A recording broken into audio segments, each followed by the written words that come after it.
നോട്ടിഫിക്കേഷന് വിധേയമാക്കി അറിഞ്ഞല്ലോ അല്ലേ സ്മിത? അറിഞ്ഞു. എത്ര വർഷമായി? ജൂൺ 8-ാം തീയതി 10 വർഷം.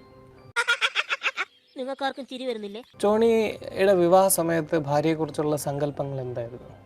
എല്ലാ കഴിവും കൂടി ദൈവം ഒരാൾക്ക് കൊടുക്കും. പറഞ്ഞാൽ കേൾക്കുന്ന ഒരു പെണ്ണായിരിക്കണം, അത്യാവശ്യം സുന്ദരിയായിരിക്കണം, കണ്ടാൽ നല്ല നല്ല ചിരി വേണം, പിന്നെ ഇത്തിരി വിദ്യാഭ്യാസമൊക്കെ വേണം. അന്നത്തെ ഇന്നിനി നീ മിണ്ടരുത്, ഇന്നത്തെ കോട്ട കഴിഞ്ഞു. ഭാര്യയെക്കുറിച്ചുള്ള സങ്കല്പവും ഇന്ന് ജോണിയുടെ മനസ്സിലുള്ള ഭാര്യയെക്കുറിച്ചുള്ള സങ്കല്പവും ഒന്ന് തന്നെയാണോ? ഇന്നത്തെ സങ്കല്പം വ്യത്യാസമുണ്ട്. ഇന്ന് അപ്പോ ജോണി അന്ന് ആഗ്രഹിച്ച ഭാര്യ അല്ലേ ഇന്ന് ജോണി കാണുന്ന ഭാര്യ? ചില കാര്യങ്ങളിലല്ല. ചില കാര്യങ്ങളിലല്ല. അല്ല. എന്തൊക്കെയാണ് പ്രധാനമായിട്ടും അങ്ങനെ ജോണിക്ക് ഇഷ്ടപ്പെടായിക അത്ര വളരെ സീരിയസ് ആയിട്ട് തോന്നാനുള്ള കാരണങ്ങൾ എന്തൊക്കെയാണ്? അപ്പിയറൻസിൽ ഇത്തിരി മാറിപ്പോയി. ഞാൻ അപ്പോഴേ പറഞ്ഞ വേണ്ട വേണ്ടെന്ന്. സ്ത്രീകൾ മാത്രമല്ല, പുരുഷന്മാരുടെ അപ്പിയറൻസ് വൈസ് ഒരുപാട് മാറ്റങ്ങൾ ഉണ്ടാവാൻ സാധ്യതയില്ലേ? ആദ്യം കണ്ടപ്പോൾ അവളുടെ മുഖം റൗണ്ടായിരുന്നു, പച്ച നീളമുണ്ട്.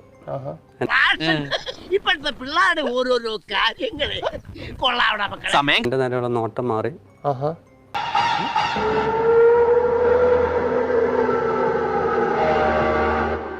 ഇപ്പോ പണ്ട് ജോണിയോട് ഏത് തരത്തിലുള്ള നോട്ടമായിരുന്നു ഉണ്ടായിരുന്നത്? പണ്ടൊരു സ്നേഹമുള്ളൊരു നോട്ടമായിരുന്നു.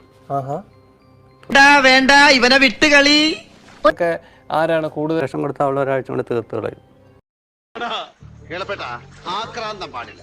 അമൃതാണ് അറിയാലോ, അമൃതിന്റെ വിശേഷം കുറച്ചേ കുടിക്കാവൂ, അധികമായാൽ അമൃതാണ് ഏറ്റവും കൂടിയ വിഷം. ജോണിക്ക് അതൊരു വലിയ ധർമ്മസങ്കടമാണ് അല്ലേ? പ്രയാസമാണത്. പ്രയാസമാണ്. ഒക്കെ ക്യാഷ് സൂക്ഷ്മയില്ല. ക്യാഷ് സൂക്ഷ്മത ഇല്ലാത്തതൊരു വലിയ പ്രശ്നമാണ്, വലിയ പ്രശ്നമാണ്.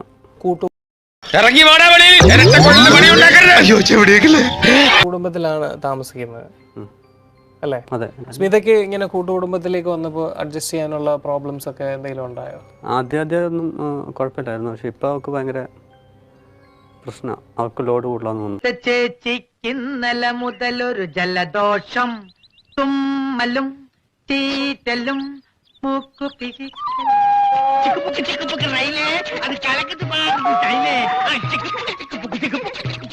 ഇവിടമാണീശ്വര സന്നിധാനം, ഇടറുന്ന മനസ്സുകൾ സ്ഥാനം.